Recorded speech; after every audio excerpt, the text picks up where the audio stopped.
Hello, we're back to our Facebook Live family. This is the second part of our program for this week, and we have a live caller, Lisa, that has been with us, and she's talking about the issues with her and her fairly new husband and her process, how she got into the relationship, and we've been talking along the way to help her see her process and get feedback from even our Facebook audience. And so that's been very powerful that people have been giving wisdom and giving insight and words of encouragement as part of that. So we're going to continue this with Lisa. As you know, we're going to, and remember, again, I'm Al Laws, and this is Aisha Laws. Aisha Laws, my wife.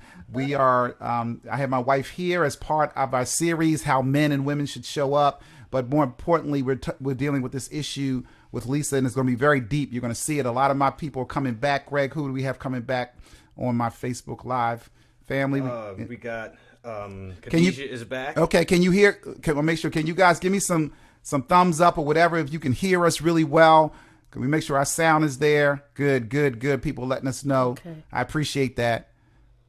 And who else, Greg? And Tracy. So Okay, Khadijah and okay. Tracy are back. Okay. But it says we have 6 viewers. Okay, it's good. I see them up there. They might not be on your screen. I see them right there. So thank you for joining us. And remember, I want you to please let people know about the program. That's what we ask. We ask you to share it. The beautiful thing is that we get a lot of people to come on afterwards. Our average views are getting like an average of 400 views. Right. And that's really good. That means people are enjoying it. People are getting something from it. But when you share it, it's even more valuable. So I'm trying to get like 200 shares. So I need you to share it as many times, share it several times during the day.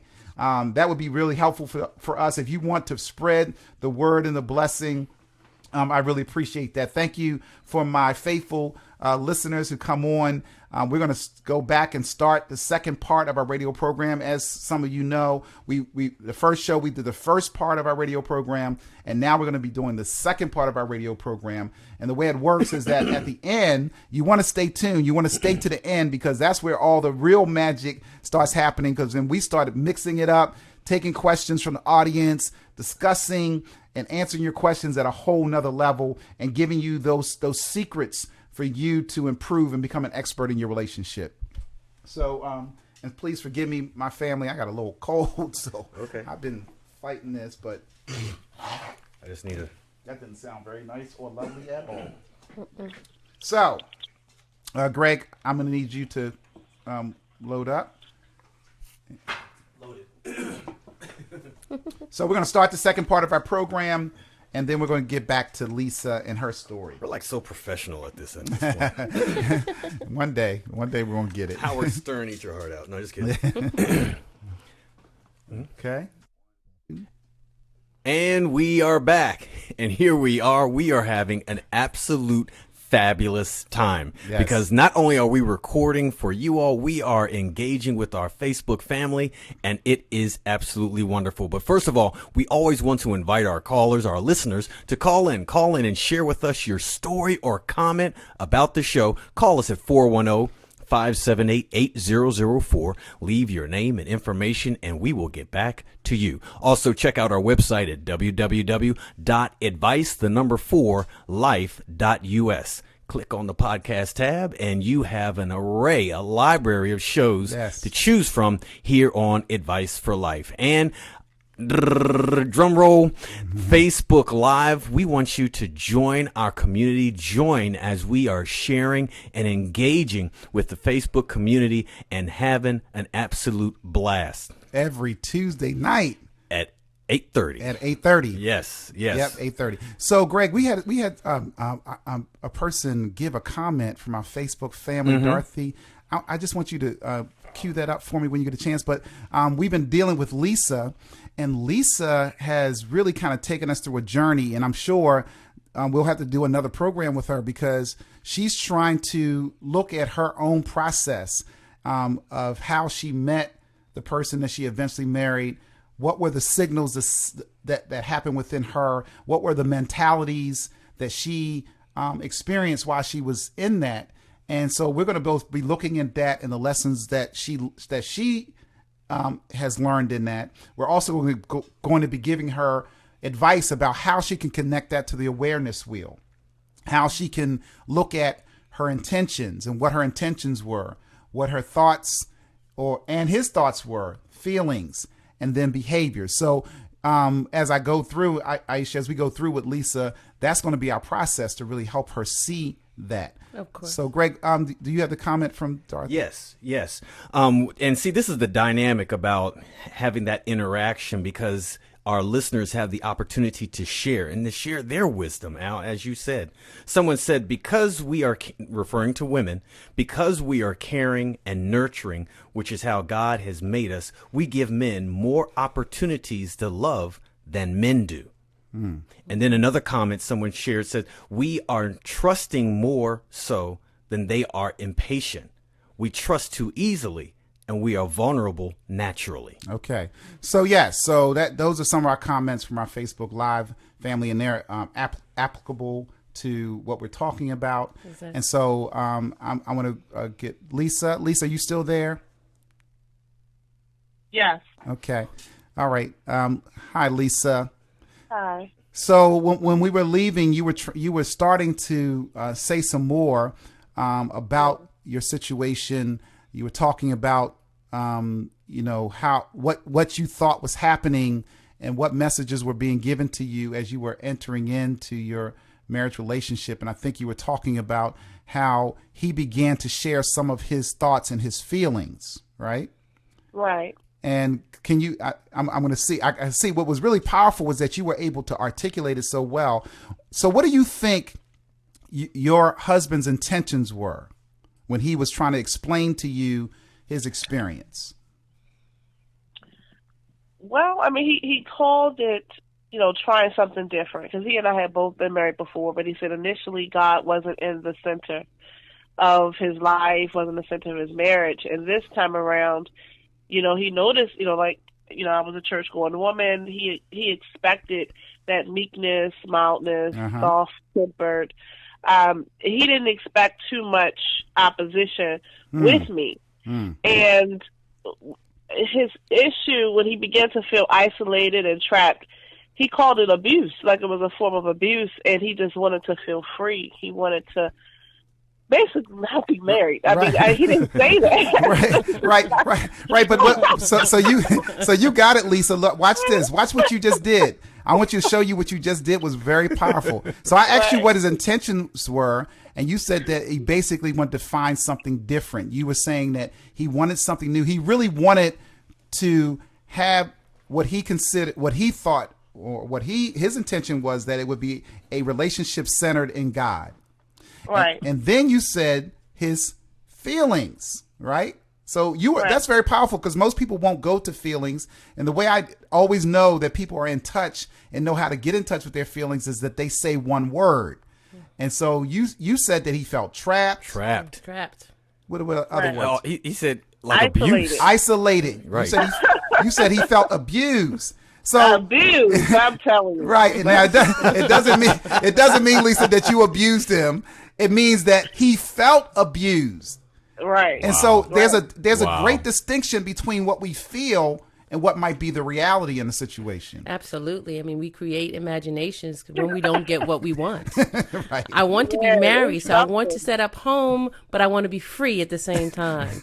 See, these things do not exist. They don't. They are imaginations. That's right. They don't. Why can't I live here? This is great. No, this is an imagination. It's an imagination. It's an oasis of something. There's and then he has said to me, haven't you met married people that have separate lives? Haven't you met married people that have separate lives? Okay. So he wanted that. That goes into his feeling of freedom. And then he was able to share with you his thought. His thought with you was, since I feel trapped and I want to be free, how about if we create a sense of freedom for me where I can do what I want to do separately, but you and stay you can home. do what you want to do. No, you stay home. That doesn't normally come in a package deal, my love. Normally, they'll ask to be free, but they don't want you, the woman, to be free. Right. No. Right. They don't want that. He wanted me to feel free. He wouldn't know. He was generous and this freedom. Okay, so he was an equal opportunity separatist, meaning that he didn't care. He just wanted to whatever he could do at every cost and every expense, as long as he could be free. He was good. So you're saying, so you were able to see. Now this is what's powerful about you, Lisa. She's laughing. What's so That is powerful medicine. about Lisa is that Lisa was able to find the good. Yes. Yeah. See, we said that, my wife said what normally happens, which she's true, that happens a lot. But even through that, and even through her pain at this moment, Lisa was able to say, oh no, he was equal in how he wanted this nonsense that he was given. He wasn't just, he didn't want it on one side. He wanted me to be a nonsense, and he wanted himself to be a nonsense. And you were able to find that good, even though you're in a place where you're experiencing pain. I think that's very powerful. That is awesome. Very powerful. That is awesome. I appreciate your spirit. Yes. Yeah. It's not that. It's you still you hold, because I had to do some repenting. Obviously, I had to go before the Lord, repent, Right. and just brace myself for this butt whooping that was coming. Because he had already warned me. butt whipping from God. The Lord. Okay. Holy butt whooping. Jesus, and just pray for that mercy that is not too painful. Right. Right. And that you don't get trapped in the wilderness.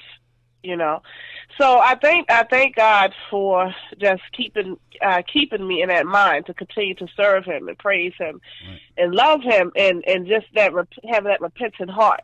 Because the next thing that I agreed to do with this man was go through counseling. Because when he left, he did come back and said he wanted to work things out, and we just need some time apart, but we should still behave as a married couple, even though we're living separate. He had gone and signed a lease behind my back, right, and just wanted me to be accepting of these things. So Lisa, yes, I love where you're going. What I want to give you, I want to give you a little bit here, and then I'm going to let you continue. Okay. Yeah. So I love the fact that you made the step for counseling. That's very powerful, because a lot of people won't move into that counseling place. And what happens a lot of times is that one person in the relationship will be resistant to counseling. And the reason why they're resistant is they don't want to be seen. And what you have to do in your life now, and what Advice for Life is always giving you, is that you have to be willing to be seen. You have to be willing to allow God to show up and show you who you are, so that you can change your life. That's the only way that your relationships are going to get better.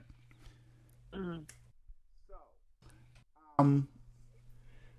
Okay, great. So Lisa, you were saying about he was going to counseling.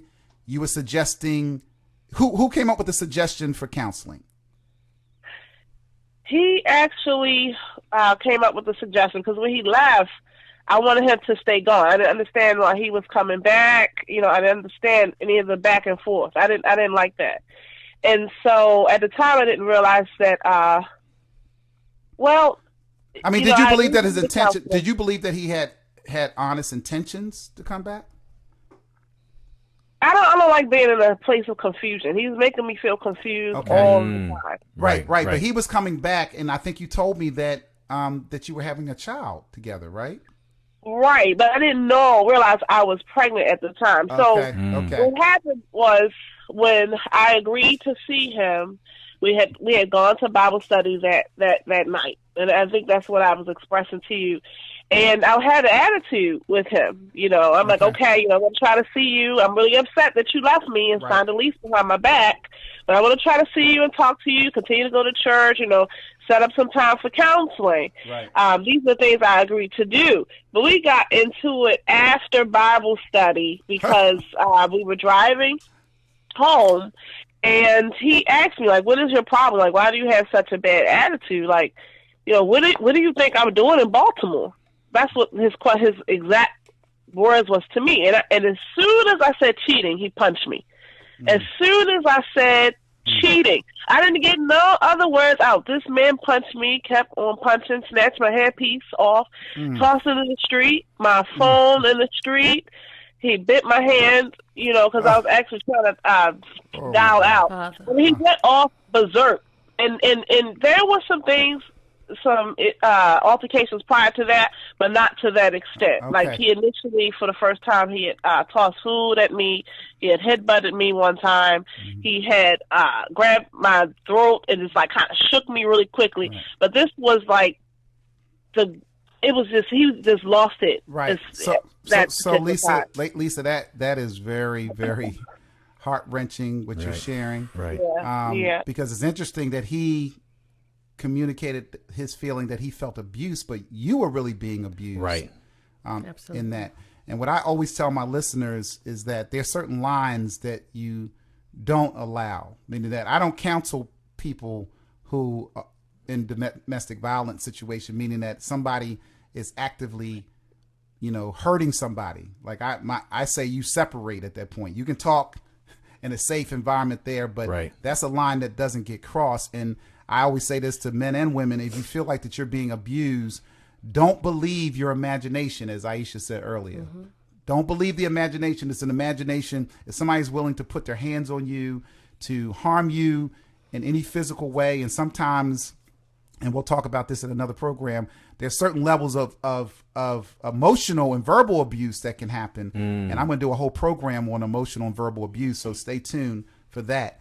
But you can't really accept that. So I really feel for you in that. But I want to encroach on another subject, unless did you have something? No, okay. Related to this, Lisa. See, you just said you guys were going to Bible study. We were leaving, but right? You left Bible study. Now, think about that. So, anybody here who has ever been to Bible study, the whole purpose of Bible study is for you to work on your character, right? You're there to get the wisdom and the insight that God has in His Word. Edification. So you can become better as a person. So think about that process, that somebody could leave that situation. Now, and I'm saying many people. Now, I know I'm going to get people can cut me off on this right here. Right. Many people go in these spiritually uplifting settings, Bible studies, church, prayer meeting, and they go in, but when they leave, they don't have the application of what they were taught in that environment. It's almost like they have a face that they put on in that environment, and they somehow can't carry and hold that contour in their face when they get into the real world. And it's a very powerful thing. And it's because, as I shared this the other day, how Jesus said that people build their houses on sand. And when somebody builds their house on the sand, the metaphor that Jesus used was, any man who builds his house on the sand is like a person who hears the word, or the person who hears the word and does not do it, does not manifest it, does not make it a reality in their life. That person is like a person who builds a house on the sand. Because when you build your house on the sand, it doesn't have a firm foundation. When issues come up and situations come up, there's a great fall of that house. Great is the fall of that house. Yeah. But he says you should build your house on a rock. And that rock is, now the analogy is that a house that's built on a rock is a person who hears God's word, hears wisdom, hears advice, and then they're able to manifest it and actually do it. And what happens, you got ministers and preachers and people who are going into these settings, and they go in and they haven't found a way to really manifest it. And I always tell people, look, that's the power of family strengthening, because it is almost an ability for you to utilize the tools that are given to you. You know, it helps you in a skillful way. You can have a hammer, but if you hit that hammer and knock yourself on the head and on the knee and on the hand, that hammer is not effective. You have to know how to use that hammer. And so family strengthening and the skills that we're teaching you here at Advice for Life will help you become skillful enough to use that hammer for its purpose. Amen. What you're speaking of is conforming. So what people do is they enter into the place of church and they conform themselves to what they believe that the others expect. Right. So I'm going to act a certain way, mold my shape into what is expected in this location, wherever I may be. But the essence inside of the man has to change. Right. That's a transformation. Transformation comes from the Word of God. Right. It comes from the relationship with God. It comes from the willingness to change. You have to change, not put on a mask and walk alongside of someone else with the same mask. Actually change into that unique individual that God has made you. Right, because the word says that we should not be conformed to this world, but we should be transformed to the renewing of our mind. And so part of us understanding our process is renewing our minds so we can have the wherewithal to step through, so we can be in a transformational process in our living, so that we are actually manifesting what we actually believe or what we've been taught. And so that's the power of this family strengthening and Advice for Life. Al, you know, one of the dynamics that we have been experiencing and we want our listeners to experience is this exchange.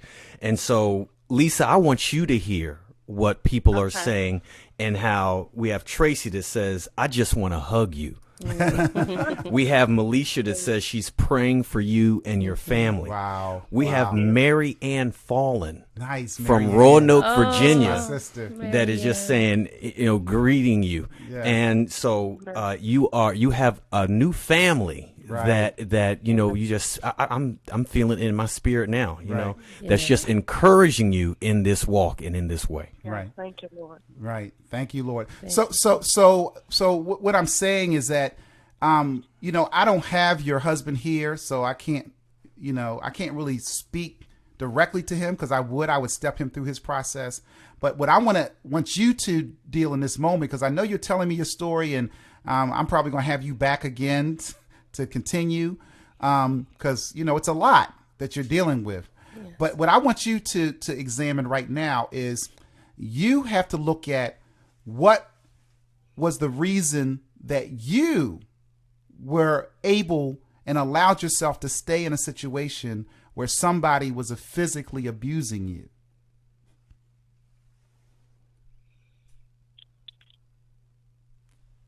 Lisa, are you there? Tell me, I know that's a tough one. That's a tough one. And I want you to hear me that I'm really trying to, I'm provoking you to love and good works. I'm provoking you to really think about it, because I know you had some thoughts and feelings while it was happening, right? That particular situation was the most severe, and it was like, so it was not anything I could turn and say, okay, well, he didn't mean it. I mean, it was just so much. The other three times I almost shrugged it off as, okay, he just lost his temper, right, and he's really angry. But this was just, it was just different. And I said to him, I said, because he told me, you know, after he did those things, he said, now you can get out of my car. And so a woman that was actually in Bible study, she happened to be right behind us, going the same direction. So I know the whole church probably found out that following week what had happened. But she came over and she said, oh my God, you know, are you okay? Like, she saw me kind of just walking along, right, you know, trying to gather my things that he had tossed out. And she actually drove me around, picked up the hair out the street and helped me find my cell phone. God. You know, and just, you know, say, are you sure you're okay? Everything's okay. And that for me, and I just realized after I got my cell phone that I left my purse in the car. So I had to call him. I was like, you know, I have to go to my second job tomorrow. I need you to bring my purse. My keys are in there to my car. And I had to face him that night to get my purse. And he tried to get me back in the car when he came around to drop off the purse. And I said, no, I'll just take the purse. You could just, leave me alone. You could just leave. And that night, I went and filed for a protective order that night. Okay. Okay. I'm proud of you. That's good. That's good. Yeah. I went that night, and the thing is, the following week is when I found out I was pregnant. Oh, my so I God. didn't follow through with it. I got you. Because, one, he was apologizing. He bought gifts the following day. Mm-hmm. It was a watch. It was a card. There was some chocolates. Okay. Flowers. Oh, I'm sorry. And he apologized profusely. I'm sorry. Right. I really want us to work. We agreed to go to counseling. Let's try that. And so I did. And we stayed separated, and we went through counseling, 2 counselors actually, because the first, I was a married couple, and they were pastor and wife of our church, and they stopped counseling us. They said we can't help. He's not willing to surrender his heart fully to the Lord. Wow. And they said no, there's nothing we could do unless this man truly become saved, because right now he has a knowledge of Christ and he knows who God is, but he has not truly allowed the Lord to be. He hasn't yielded himself. Lord.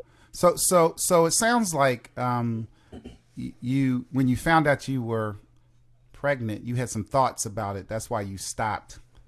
With the order. What were your thoughts? What were your thoughts at that point? My thoughts were, when I found out I was pregnant, I was like, oh my God, like another failed marriage, another child. I said I have to at least try to give this over to the Lord, which I found difficult doing. I found it difficult to forgive certain things and to forgive it in a way that he could see the forgiveness. Like, you can forgive someone and still, just be angry. Yeah, right. Still have the same, have attitudes that are not consistent with forgiveness and behaviors that are not consistent with forgiveness. Yeah, because his thing is, why you keep bringing it up? You say you're going to leave it in the Lord's hands. Why? And so he was correct. I was not, because he was like, as a godly wife, and you're more mature in Christ, and you shouldn't be cursing me.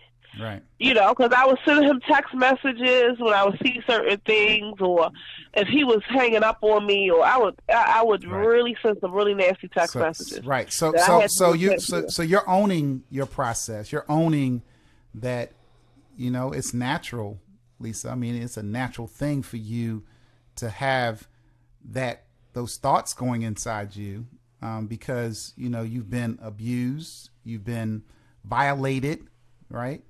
And so, I mean, those are my words. Those are the feeling words I put on it. I'm wondering if you can share with us what your feeling words are. How did you feel in that situation? I felt like a failure. I understood his point, and I felt like I was a disappointment to the Lord, because I honestly believe if I had allowed myself to truly surrender and to bow down and to really lay this marriage in all of its brokenness at that time, that something miraculous would have happened. But I continued to throw in this man's face over and over again, oh, you lied about this, and you did this, and you abandoned me. And he was right. Like, you say you forgive me, but you tear me down at every turn. When you get upset, you say these things, And I felt bad about it. Right. I felt like I was weaker than I felt weak. I felt like, okay, Nakia, you're not as strong in the Lord as you thought. And I felt like my faith was being tested. Lisa, it sounds to me like fear came back. You were afraid not to marry him. Then you were afraid to set the order in place because now you're pregnant. So fear came back.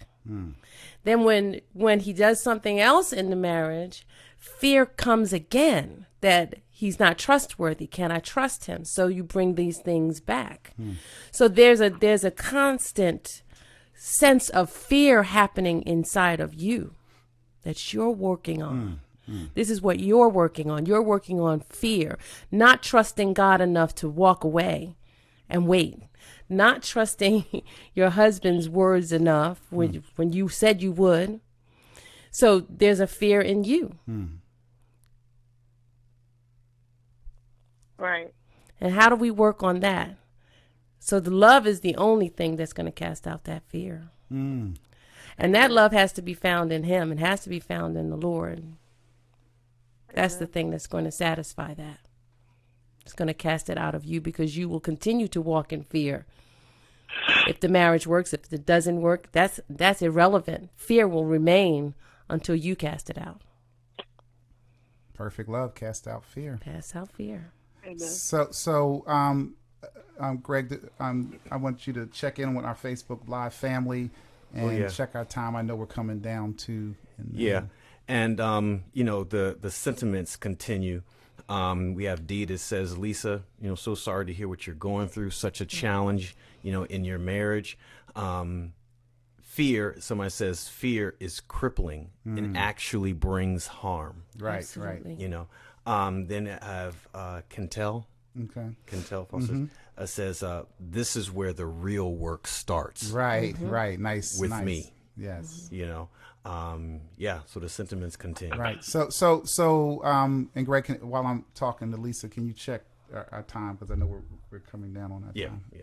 How much time do we have left? None. Okay. So we're running out of time. So Lisa, what I want to do, sister, I really love how you are engaging in the process. I really watch you have a lot of strengths, because I see you owning your own process.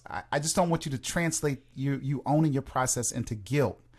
You shouldn't feel guilty for what has happened, because it would be hard for anybody to forgive and to commit to going through and reconnecting to somebody who has violated them and abused them. So I do not want you to feel guilty. That's not of God. What I want you to do is I want you to at least connect to what I see you doing, which is to be open to still see your process, because that's what's going to free you. As long as you are still open to see your process, as long as you do not shut your heart down, God can minister to you. God can show you what you need, so that the next time you find yourself in this place, you're going to be better. You're going to be brighter. You're going to be healed in the midst of that situation. And so we're going to bring you back next week. And you think you'll be available? Greg will talk to you. Yeah. Okay. And we're going to continue our story with you. And we just thank you so much for being so open, Lisa. You are such a blessing. And all the Facebook family, I'm telling you, I need you guys to pray for her. Praying. If you don't pray, I need you to ring a bell and and put your hand out to her and say, I wish you the best, Lisa. I want everybody in our Facebook Live family to really give her that. All the people that are looking at this, and this is how you can bless Lisa. When you guys are viewing this, after this is aired and you're going through this week, make comments of encouragement to Lisa. Give her advice. Give some things that you have learned. Share, be vulnerable yourself. Share your own experience that you've had, and we can keep this dialogue going on our Facebook Live continuum. And we will be back next week. Thank God. I think I'm going to feel better next week. Yes, you are. Next week, I'll be flying back from Florida. I'll be doing a program in Florida for Advice for Life. So I'll be just flying in, but I will be back. And I'm going to give you, probably during the day, I'll shoot up a shout out to you, so you'll know where I'm in leading up to the program. But see us back, join and share our, I think there's a way that you can say that you want to be notified. So please get the notification, share this, like right after you get finished. I need everybody who's been here. If you've been blessed, share it. And then when you get up tomorrow and you look at it again, share it. And later on in the week, when you're going forth, share it. And don't forget to listen to our radio program. Remember, we come on every Sunday morning at 9 a.m. on iHeartRadio. You just download the iHeartRadio app. You go to Gospel and then Heaven 600. And no matter where you are in the country or in the world. It will stream live to you. You'll hear a very powerful program. It won't be this program, but you'll hear our program that's coming up next. You will be blessed, and we look forward to hearing you. Greg, did you want to end up? I want people to see your face. Can you want to end with anything? Yeah, it is. You all have been fantastic. You've been dynamic. You've been awesome. You probably can't hear me right now because I don't have the microphone in front of me. But hey, if you can hear me, hey, you all are wonderful. Thank you for your participation. Thank you. You should have did like Elvis, bring the mic down to you. There you go. All right. So you've been fabulous. You've been wonderful. Take care, and God bless. God bless. God bless. Thank you. Love y'all. See you next week. Okay, so I wanted to read some more of these comments. We can keep going? Yeah. Oh, okay. I thought it cut us off at a certain time. It probably will any minute, so that's Okay. good that you did all that. Okay, good. But we're gonna still go over some of the comments that some of the people have shared. Okay. And I'm gonna fill it in. Now, if somebody has a question, don't say their name because they may not want if they're asking. Right. Gotcha.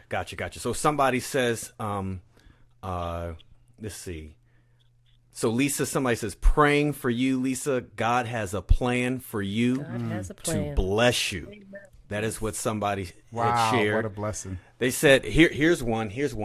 The miracle is that Lisa is not totally pointing her finger at her husband. That is a miracle. That's a miracle. When most would say she's justified, but instead she repented towards the Lord for not fully surrendering to him. Right. Profound. That is profound, Lisa. That's profound. That's what everybody's seeing in you. Mm-hmm. Awesome. That's what I see in God you. be the glory. I'm telling you, to God be the glory.